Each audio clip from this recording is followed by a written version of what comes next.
todos, bienvenidos de nuevo a este pequeño rincón del cinéfilo. De nuevo nos vamos a trasladar al género de terror, pero esta vez a la Italia de los años 60, más concretamente a 1960, para comentaros un film que ha sido una de las grandes influencias del género de terror, sobre todo en lo que se refiere al horror gótico. Un film que además, sentadas ya las bases sobre todo de lo que fue el horror gótico, que 4 o 5 años antes ya había establecido la productora Hammer Films con las películas Drácula, La maldición de Frankenstein o El perro de Baskerville, por citar algunas de ellas,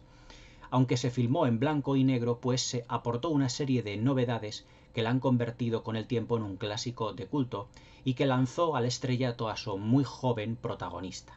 Os estoy hablando de La máscara del demonio, un film realizado por Mario Bava. De Mario Bava os puedo comentar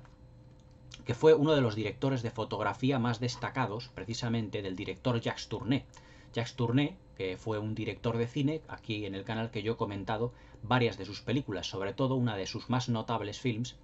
que es precisamente El halcón y la flecha, protagonizada por Burt Lancaster y por Nick Cravath y Virginia Mayo. Pero sobre todo, además de destacar como director de fotografía, Mario Bava además era licenciado en Bellas Artes, es decir, que la estética, en lo que se refiere al cuidado de la composición de los planos, lo que es todo el proceso de planificación, era precisamente uno de sus puntos fuertes, y así es como lo expresa en La máscara del demonio, ya que se puede decir que todos o cada uno de sus fotogramas son auténticas maravillas pictóricas. Pero vamos a dejar de lado en un primer momento la parte técnica de la película y centrarnos un poquito en la importancia del director, que es Mario Bava. Mario Bava se le considera actualmente por ser el padre de uno de los subgéneros cinematográficos del género de terror más importantes de Italia, que fue el giallo. El giallo fueron, en sus inicios, películas de horror o de suspense, detectivescas, que además lo que nos hacían, por así decirlo, presagiar, eran una serie de asesinatos y que un detective tenía precisamente que descubrir al asesino. La primera película que el giallo como tal se inauguró, el subgénero del giallo, fue 6 mujeres para el asesino, precisamente una película de Mario Bava, en donde lo que destacaban precisamente era pues una trama detectivesca, también policíaca, pero lo que destacaba a nivel de terror eran los asesinatos precisamente, cómo estaban filmados, cómo estaban planificados, el uso del color que tuvo también Mario Bava en esta película. 6 mujeres para el asesino, digamos que es como el comienzo del subgénero giallo dentro del género de terror, que dio luego además pues dio puerta a una multitud de películas realmente escalofriantes, muchas de ellas también dirigidas por el propio Bava, por el propio Mario Bava, como otra que tengo aquí, que ya os comentaré más adelante, que es Bahía de Sangre. Bahía de Sangre es otro, por ejemplo, de los giallos más famosos de Mario Bava, pero en este caso realizado en 1971. Ya os comentaré más adelante un poquito lo que es Bahía de Sangre. Pero ahora nos vamos a quedar precisamente con una película que no es giallo, sino que pertenece al género de horror gótico, es decir, películas con una atmósfera que recuerda mucho a los terrores de la Universal, con la atmósfera que recuerda en cierta medida en lo que es, por ejemplo, la filmación de los pasillos, de los castillos, de lo que son los páramos, los paisajes, a las películas de la Hammer. Y en parte también como Roger Corman, ese director de serie B, se inspiró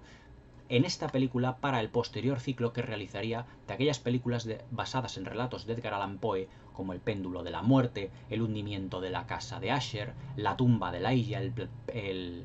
el palacio de los espíritus, es decir, y multitud de películas de terror realmente fascinantes. La importancia que tiene La máscara del demonio, para mí, como cinéfilo, es mucho más a nivel estético que a nivel argumental. A nivel argumental nos presentamos con una película que tienen, evidentemente, hoy en día ya un argumento muy manido. Y en eso a lo mejor la película no es que haya envejecido mal, sino que ya está muy trillado y que hemos visto anteriormente y posteriormente a este film, tanto mejor como peor hecho. Es la historia, por ejemplo, de dos médicos, dos doctores, que van a ir a una convención y atraviesan con un carromato, en el que están viajando, una zona de Moldavia, una de las zonas cerca de Transilvania, en Rumanía, y que se dirigen a Rusia. Pero el cochero tiene miedo, al igual que en la película de Drácula, de pasar por una determinada zona, por un determinado bosque, porque dicen que está encantado y está maldito por una bruja, o por así decirlo, por una pareja de amantes que eran brujos y a la vez vampiros. Y digo brujos y a la vez vampiros porque esta es una película que uno de sus puntos más originales, precisamente, y haciendo un inciso del argumento, lo que nos presenta es una mezcla muy inteligente entre lo que es vampirismo y brujería. Es decir, en ningún momento vemos que los protagonistas maquiavélicos de esta película sean vampiros. No les vemos con el típico atuendo de vampiro, como por ejemplo las capas, como puedan ser los colmillos, o ellas, por ejemplo, con esos camisones transparentes y vaporosos. Todo lo contrario. Está enfocado más desde el punto de vista como si fueran brujos, pero a la vez también con características de vampiros, como por ejemplo la hipnosis. Pero todo ello reflejado con una atmósfera realmente impresionante, como ahora comentaré en la parte técnica del film. Pues estos dos viajeros precisamente se paran al lado de una cripta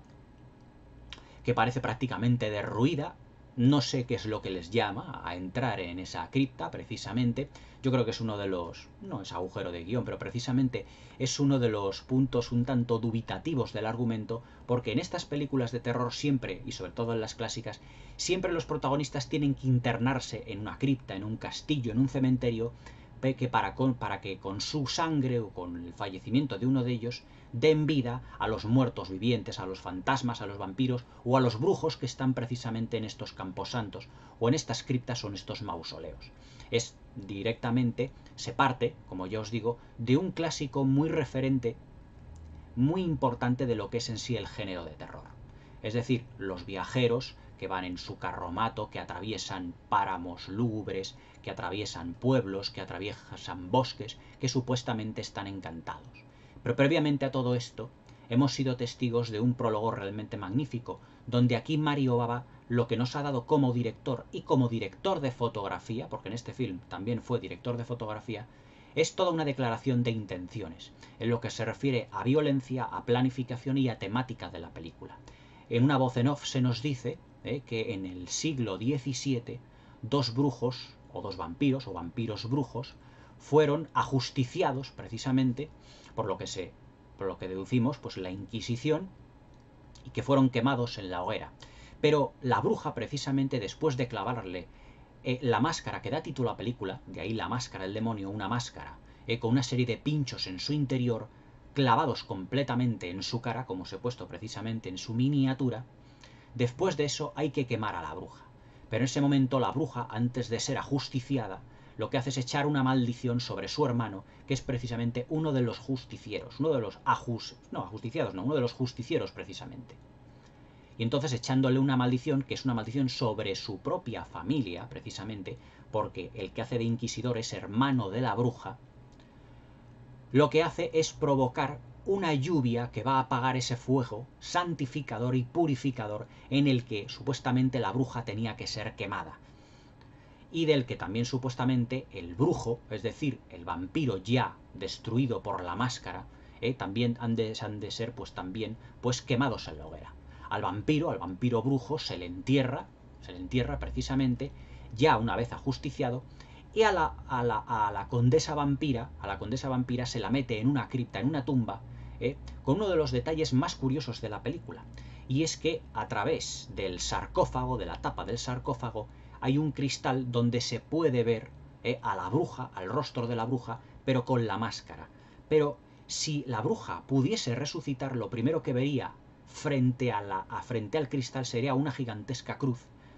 que forma parte de la tapa del ataúd del sarcófago. Por lo tanto, pues prácticamente sería imposible pues que la bruja vampiro en este aspecto, en este caso, pues volviese a la vida. Pues estos dos viajeros, doctores un tanto imprudentes, consiguen, no se sabe por qué, en ese sentido, porque hay una especie de murciélago que ataca a uno de los doctores, y prácticamente los restos del sarcófago de la bruja pues son prácticamente destruidos. El cristal, lo que es la cruz, evidentemente todo es un pretexto para que la bruja pueda resucitar plenamente, Y con el cristal pues uno de ellos se corta. Total que un poquito de sangre se queda impregnada en el cristal y va cayendo unas pequeñas gotitas al rostro de la bruja. Y al igual que en las películas de la Hammer, evidentemente, si Drácula era resucitado precisamente en las películas de la Hammer por las gotas de sangre, aquí igual. La bruja vampiro será resucitada por las gotas de sangre de uno de los doctores tan imprudentes, pero que han permitido que la bruja viva. Y aquí es cuando ya se desencadenan una serie de grandes acontecimientos, todos muy clásicos del género de terror. Cuando los médicos salen precisamente de esa cripta, se encuentran con la que es la protagonista de la película, Barbara Steele. Esta fue la primera película que hizo Barbara Steele, una actriz británica, aunque la película es netamente italiana, una actriz británica que fue llamada, o una de las primeras actrices, que fueran llamadas las princesas o las reinas del grito, y que posteriormente realizaría otras series de películas, como por ejemplo La maldición del altar rojo, como El péndulo de la muerte, es decir, todas ellas películas de género fantástico en el que el terror era el principal elemento. Se puede decir que Barbara Steele se encasilló precisamente en este género y de aquí pues poco más salió. Pero Barbara Steele es recordada precisamente por una gran legión de seguidores como una de las primeras reinas del grito. Esta secuencia, planificada de una manera exquisita, nos da un plano en el que Barbara Steele, que parece o que se mueve como si fuera un espectro, está llevando a dos perros, a dos Doberman o dos gran daneses muy grandes, con las correas y les está paseando. Y de un modo como si fuera un ser de ultratumba, pregunta a estos dos doctores qué están haciendo en esa cripta. ¿Qué están haciendo ustedes? Y aquí hay un juego, si me lo permitís, muy inteligente por parte del director. Porque nosotros sabremos, evidentemente, que la bruja, por el prólogo, es Barbara Steele. Pero que la princesa que se han encontrado con los dos perros también es la misma persona. Lo que ocurre es que en esta película Barbara Steele hace doble papel. Es la princesa Katia de Moldavia y no es la bruja vampiro. Pero como sabremos nosotros que la bruja va a resucitar, no sabemos si es la bruja ya resucitada o si es otra persona. De ahí la ambigüedad en la interpretación de Barbara Steele en esta secuencia. John Richardson, precisamente el protagonista masculino de esta película, se queda enamorado, se queda prendado de la princesa Katia de Moldavia y se van a un pueblecito donde precisamente serán acogidos y donde tendrán que continuar su viaje. Pero claro, los hechos no han hecho más que comenzar, ya que con las gotas de sangre la bruja vampiro va resucitando poco a poco y va llamando de un modo hechicerante, por así llamarlo, por un modo mágico, a lo que fue su amante, al amante vampiro, que es Igor Vaida. Precisamente el vampiro, el brujo vampiro, que es ya ajusticiado, que ya estaba ajusticiado en el prólogo de la película, y que será su sirviente, pues para atraer y para vengar, para planear la venganza de la bruja sobre su propia familia. Acordaos que os he dicho que es el hermano de la bruja, precisamente el inquisidor que la ajusticia. Lo que son los descendientes de la bruja, los descendientes de ella, pues viven en la comarca, en esa zona de Moldavia. Y son un padre con sus dos hijos, que son los príncipes, que están viviendo en un castillo, pero un castillo además que tiene pasadizos secretos, que van a parar precisamente a la cripta de la bruja, porque eran sus antepasados, precisamente. Esta es una película donde nos encontramos todos los elementos del horror gótico, desde el punto de vista de la escenografía. Los castillos, los pasadizos secretos, los cuadros con miradas agresivas, los personajes con una ambivalencia y una ambigüedad muy calculada, malos que parecen buenos, buenos que parecen malos, en el sentido de que Barbara Steele, la princesa Katia de Moldavia, no sabemos si es malvada, si es la bruja reencarnada o es otra persona. Es decir, Mario Bava en su guión lo que hace es jugar un poco con la ambigüedad, para que el espectador no tenga las cosas claras hasta bien entrado el metraje. Todo ello en un argumento con unos pequeños altibajos de ritmo, pero también hay que entenderlo, porque esta fue la primera película que realizó Mario Bava, fue su ópera prima, y por lo tanto no podía ser una película, en lo que se refiere a ritmo y a montaje, absolutamente perfecta. Pero en lo que sí se lució, evidentemente, Mario Bava en este film fue en la puesta en escena. La puesta en escena es realmente terrorífica. El prólogo está hecho, además, como ya os digo, con una gran declaración de intenciones. Los fondos oscuros, los pasadizos lúgubres, los bosques que prácticamente no crece nada verde, las brumas, los cementerios, lo que son los torreones de los castillos, incluso los justicieros de la Inquisición, estos hombres fornidos, encapuchados, con los mazos para clavar la máscara en los rostros de los brujos. Todo está hecho y está planificado de un modo extremadamente violento para los años 60. Hay una secuencia en el prólogo en el que uno de los justicieros coge la máscara y la va acercando precisamente a la cámara, y es cuando vemos que está llena de una serie de pinchos de acero, metálicos o de hierro, y es cuando se le va a colocar precisamente a la cara de la bruja, y con un mazo de madera, con un golpe muy violento, le clava, con un golpe muy fuerte, una violencia brutal, le clava todo lo que es la máscara en el rostro de la bruja. Todo ello lleno de gritos, lleno de sangre, pero claro, estamos en un film blanco y negro. La verdad es que esta película, en blanco y negro, tiene una atmósfera fantástica, pero si hubiera filmado en color al estilo Hammer, también hubiera quedado de un modo fantástico. Aunque también hay muchos elementos de la escenografía que a lo mejor no hubieran quedado de igual manera, me explico. Esta es una película de serie B, no es una película de gran presupuesto. Fue la primera película que realizó Mario Bava. Entonces,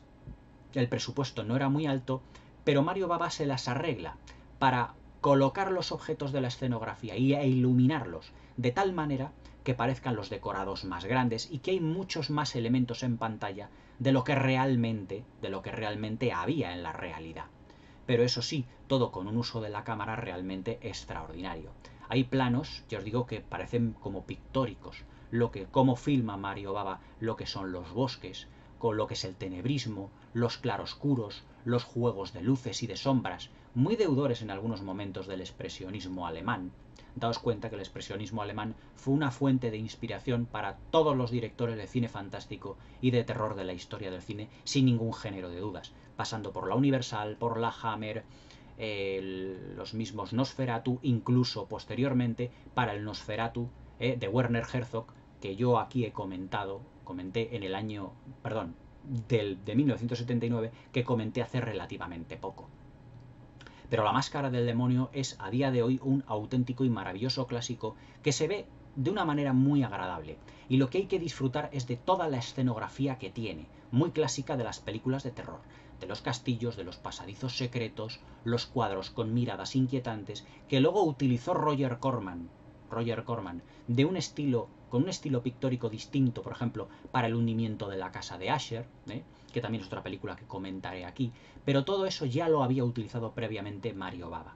La imagen que nos da Mario Bava aquí de lo que es los vampiros y de los brujos, ya os digo que no es la clásica como nos lo había dado la Universal o la Hammer, sino que son precisamente seres de ultratumba, prácticamente como cadáveres putrefactos, como lo es Igor Vaida, el compañero amante de la bruja vampiro, del personaje de Barbara Steele, de uno de los personajes de Barbara Steele, que aquí lo que funciona es como un zombie, es decir, lo que funciona precisamente es como un servidor de la bruja. Todos estos elementos también, incluso algunos de ellos, fueron fuente de inspiración para algunas películas de terror realizadas aquí en España, por nuestro, digamos, muy hispano,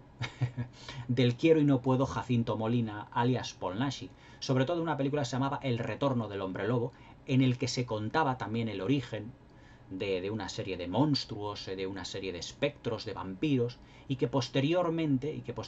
en el año 1980-81 incorporó muchos elementos que 20 años antes ya habían estado presentes en La Máscara del Demonio. La Máscara del Demonio es una película que ha influido en muchos directores del género de horror, en lo que se refiere a iluminación, a puesta en escena y a interpretación de los actores. En esta película la interpretación tanto de Barbara Steele como de John Richardson se puede decir que prácticamente es lo de menos, pero Barbara Steele